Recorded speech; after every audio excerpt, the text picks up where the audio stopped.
بسم اللہ الرحمن الرحیم۔ السلام علیکم پیارے دوستو۔ حضرت حسین کی شہادت۔ دوستو، حضرت حسین کی شہادت کا واقعہ تو ایسا ہے کہ حضرت حسین کی شہادت سے آسمان و زمین بھی کانپ اٹھے۔ یہ دنیا کا تنہا ایسا واقعہ ہے کہ جس کے بعد آسمان لال پڑ گیا تھا، اور اس دن بیت المقدس میں جو بھی پتھر اٹھایا جاتا اس کے نیچے تازہ خون ملتا تھا۔ کئی دنوں تک لال آندھیاں چلتی رہیں اور ہر طرف ایک وحشت سی چھائی رہی، کیونکہ حضرت حسین کی شہادت کوئی عام شہادت نہیں تھی، بلکہ نبی کے نواسے حضرت حسین کو بڑی بے دردی سے کربلا کے میدان میں شہید کیا گیا تھا۔ دوستو، حضرت حسین ہمارے نبی حضور صلی اللہ علیہ وسلم کے ناتی اور حضرت فاطمہ کے لڑکے تھے۔ ہمارے حضور صلی اللہ علیہ وسلم کی وفات کے 50 سالوں کے بعد جب یزید بادشاہ بنا تو اس نے حکم دیا کہ سارے لوگ آ کر میرے ہاتھوں پر بیعت کریں اور مجھے اپنا بادشاہ اور خلیفہ تسلیم کریں۔ یزید ایک بہت بڑا گنہگار اور عیاشی کرنے والا انسان تھا۔ وہ مسلمانوں کا بادشاہ بننے کے بالکل لائق ہی نہیں تھا، یہاں تک کہ کئی تاریخ لکھنے والوں نے یزید کے بارے میں لکھا ہے کہ وہ شراب بھی پیتا تھا۔ اسی لیے جب حضرت حسین کو اس بات کی خبر ہوئی کہ یزید مسلمانوں کا خلیفہ اور بادشاہ بن چکا ہے تو انہوں نے فرمایا کہ یزید بادشاہ بننے کے بالکل لائق نہیں ہے، اسی لیے میں کبھی بھی اس کے ہاتھ پر بیعت نہیں کروں گا، کیونکہ حضرت حسین ہمارے نبی کے نواسے اور اس وقت لوگوں میں سب سے زیادہ مشہور ہستی تھے۔ اسی لیے مسلمانوں میں جب تک حضرت حسین یزید کو اپنا خلیفہ نہ مانتے تب تک دوسرے مسلمانوں کی ایک بہت بڑی تعداد بھی یزید کو اپنا خلیفہ ماننے کے لیے تیار نہ ہوتی۔ یہ خبر جب مدینہ کے گورنر ولید تک پہنچی تو اس نے حضرت حسین کو اپنے پاس بلایا اور کہا کہ آپ یزید کو اپنا خلیفہ مان لے، ورنہ آپ کے خلاف کوئی بڑا فیصلہ لیا جائے گا۔ حضرت حسین نے جواب دیا کہ میں کسی گنہگار انسان کو اپنا بادشاہ ہرگز نہیں مانوں گا، اسی لیے میں مرنا تو گوارا کروں گا، لیکن یزید کو کبھی بھی اپنا خلیفہ تسلیم نہیں کروں گا۔ کوفہ شہر کے بہت سے لوگ ایسے ہی تھے جو حضرت حسین کی طرح یزید کو اپنا خلیفہ ماننے کے لیے تیار نہیں تھے۔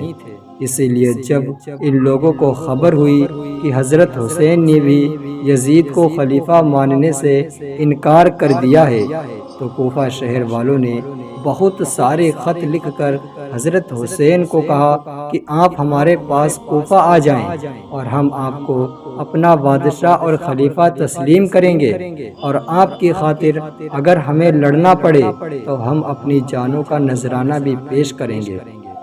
یہ بات جب حضرت حسین کو پہنچی تو انہوں نے کوفہ شہر جانے کا ارادہ بنا لیا، لیکن حضرت عبداللہ بن عباس نے کہا کہ آپ اس طرح سفر نہ کریں، یزید کی حکومت بہت ظالم ہے، اسی لیے وہ آپ کے خلاف کوئی بھی قدم اٹھا سکتے ہیں، اسی لیے آپ کوفہ والوں کو پیغام بھیج دے کہ اگر وہ حقیقت میں آپ کو اپنا خلیفہ تسلیم کرتے ہیں تو خود ہی اپنے لشکر کو لے کر مدینہ آ جائیں۔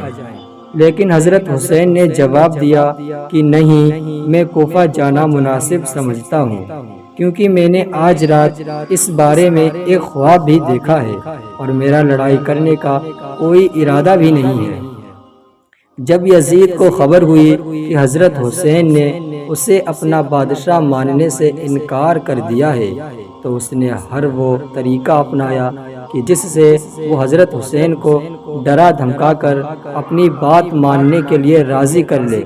اسی لیے جب یزید کو خبر ہوئی کہ حضرت حسین کوفہ شہر کی طرف اپنا لشکر لے کر نکل چکے ہیں اور کوفہ والے حضرت حسین کو اپنا خلیفہ اور بادشاہ ماننا چاہتے ہیں تو یزید نے اپنے محل کے ایک بہت ہی ظالم اور سخت دل انسان کو کوفہ شہر کا گورنر بنا دیا۔ اس کا نام ابن زیاد تھا۔ یزید نے اپنے گورنر ابن زیاد کو حکم دیا کہ اگر حضرت حسین کوفہ شہر پہنچنے کی کوشش کریں تو انہیں راستے میں ہی روک دیا جائے اور انہیں کسی حال میں کوفہ نہ پہنچنے دیا جائے۔ کوفہ شہر سے سینکڑوں کلومیٹر پہلے کربلا کا میدان پڑتا ہے۔ جب حضرت حسین کربلا کے میدان میں پہنچے تو ادھر کوفہ شہر کے گورنر نے ایک بہت بڑا لشکر کربلا کی طرف روانہ کیا۔ اس لشکر کا سردار ابن سعد تھا۔ دشمنوں کا لشکر جیسے ہی کربلا کے میدان میں پہنچا تو سب سے پہلے ان لوگوں نے ندی کے کنارے اپنے آدمیوں کو پھیلا دیا تاکہ حضرت حسین کے قافلے والوں کو ایک بوند بھی پانی نصیب نہ ہو سکے، اور یہ لوگ مجبور ہو کر یزید کو اپنا خلیفہ مان لیں۔ حضرت حسین کے ساتھ صرف 72 لوگ تھے، جس میں 32 لوگ گھوڑوں پر سوار تھے اور باقی سب پیدل آئے تھے۔ 3 دنوں تک حضرت حسین اور ان کے ساتھی سب پیاسے رہے۔ حضرت حسین کے ساتھ کربلا کے میدان میں ان کی بہنیں، بھائی اور لڑکے سبھی مدد کے لیے آئے تھے۔ دشمنوں کے لشکر نے جب دیکھا کہ پانی روکنے کے باوجود حضرت حسین اور ان کے ساتھی اپنی بات پر اڑے ہوئے ہیں تو ان لوگوں نے حضرت حسین کے لشکر پر حملہ کرنا چاہا۔ تو حضرت حسین نے دشمنوں کے سردار کو پیغام بھیجا کہ ہمیں رات بھر سوچنے کا موقع دو، پھر ہم فیصلہ کر کے بتائیں گے۔ یہ پیغام سن کر شمر کی جس نے حضرت حسین کی گردن کاٹی تھی، اس نے کہا کہ ہم رات بھر کی مہلت نہیں دے سکتے بلکہ اسی وقت حملہ کریں گے۔ لیکن آگے سے کسی نے کہا کہ اے شمر، مہلت ہی تو مانگ رہے ہیں، اگر وہ بغیر لڑے مان جاتے ہیں تو اس سے اچھی بات کیا ہو سکتی ہے، اسی لیے رات بھر کی مہلت دے دینا چاہیے۔ شمر نے کہا ٹھیک ہے، اگر رات بھر میں سمجھ جاتے ہیں تو ٹھیک ہے، ورنہ صبح ہم حملہ کر دیں گے۔ یہ جمعے کی رات تھی۔ حضرت حسین نے اپنے تمام ساتھیوں کو جمع کر کے فرمایا کہ اے میرے دوستو، تم میں سے جو جانا چاہیں وہ جا سکتا ہے، میں نہیں چاہتا ہوں کہ میری وجہ سے تمہیں اپنی جان گنوانا پڑے، اسی لیے میری طرف سے بالکل اجازت ہے۔ میں ان دشمنوں کا جیسے ہو سکے گا مقابلہ کروں گا، ورنہ اللہ کی راہ میں شہید ہو جاؤں گا۔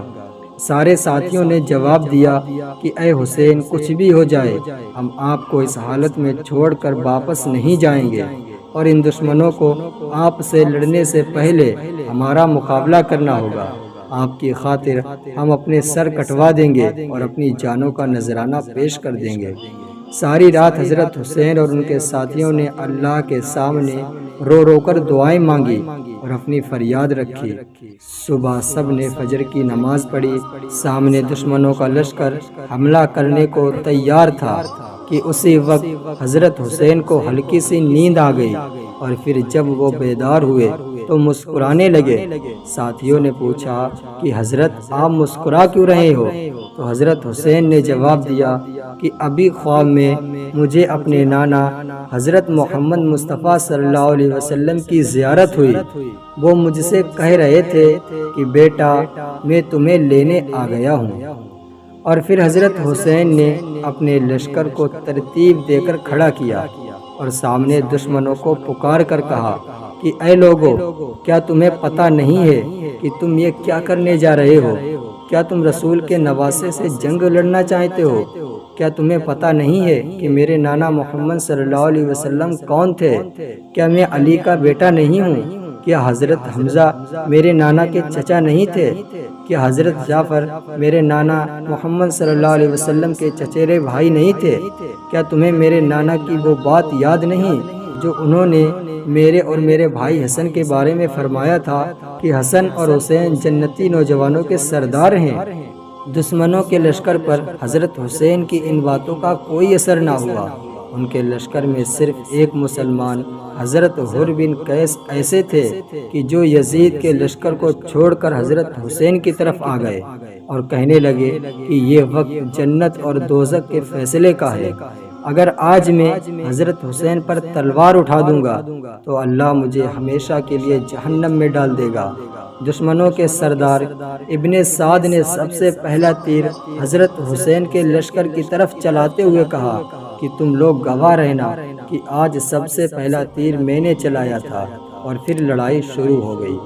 حضرت حسین کے لشکر کے ساتھ اللہ کی ایک خاص مدد تھی کہ سامنے دشمنوں کا 4000 کا لشکر تھا اور ادھر حضرت حسین کی طرف صرف 72 لوگ تھے، لیکن یہ 72 لوگ ان 4000 دشمنوں کو اپنی تلواروں سے ایسے کاٹتے جا رہے تھے جیسے کہ گاجر اور مولی کاٹی جاتی ہے۔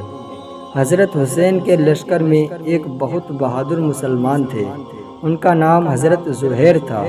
دشمنوں کے 10 لوگ ایک ساتھ مل کر حضرت زہیر پر حملہ کرتے، لیکن حضرت زہیر اپنے گھوڑے پر بیٹھ کر اپنی تلوار ہوا میں لہراتے ہوئے ایسی تیزی سے ان دشمنوں کا مقابلہ کرتے کہ پلک جھپکتے ہی سب کی گردن کاٹ کر انہیں زمین پر گرا دیتے۔ کوئی ان کے پاس آنے کی ہمت نہیں کر پا رہا تھا۔ حضرت زہیر کو دیکھ کر سارے دشمن سہمے جا رہے تھے کہ تبھی شمر نے حکم دیا کہ زہیر کے پاس کوئی نہ جاؤ، بلکہ دور ہی سے ان کے اوپر پتھر مارو اور تیر چلا چلا کر ان کو زخمی کرو، ورنہ وہ آج سارے لشکر کو ختم کر دیں گے۔ اور پھر دشمنوں نے ایسا ہی کیا، انہوں نے دور سے حضرت زہیر پر پتھر مارنا شروع کر دیے۔ حضرت زہیر بہت دیر تک پتھروں کو روکتے رہے، لیکن تبھی اچانک ایک دشمن نے تیر چلایا اور وہ سیدھے حضرت زہیر کے کاندھوں پر آ کر لگا کہ جس سے ان کا ہاتھ کٹ گیا۔ شمر کے حکم پر فوج نے دوڑ لگا کر حضرت زہیر کو رسیوں میں جکڑ لیا اور اپنے سردار ابن سعد کے سامنے لا کر پیش کر دیا۔ حضرت زہیر نے ابن سعد سے کہا کہ شکر منا کہ میرے ہاتھ کٹے ہوئے ہیں، ورنہ آج میں تیرے سارے لشکر کو کاٹ دیتا۔ ابن سعد نے حکم دیا کہ ان کی گردن اڑا دو، اور پھر پیچھے سے شمر نے اپنی تلوار سے حضرت زہیر کی گردن کاٹ دی۔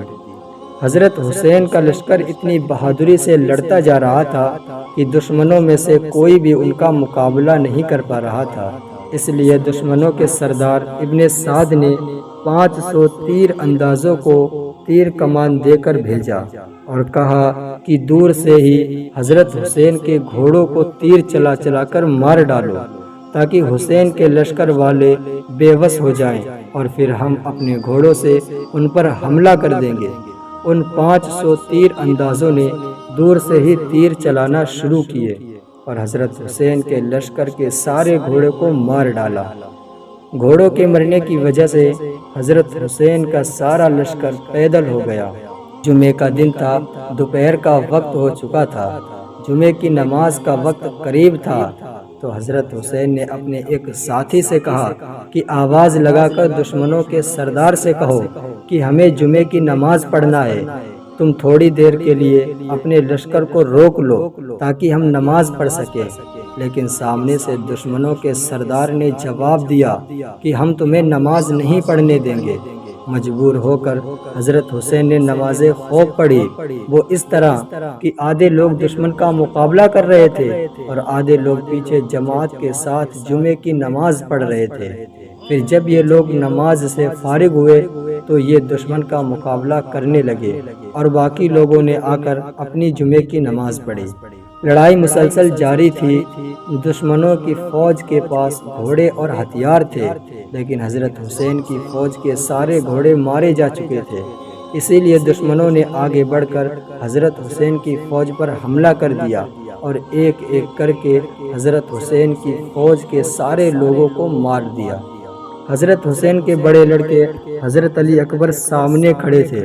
ایک دشمن نے اپنا گھوڑا دوڑایا اور حضرت علی اکبر کے سینے پر اپنی تلوار بھونکتے ہوئے ان کی گردن اڑا دی۔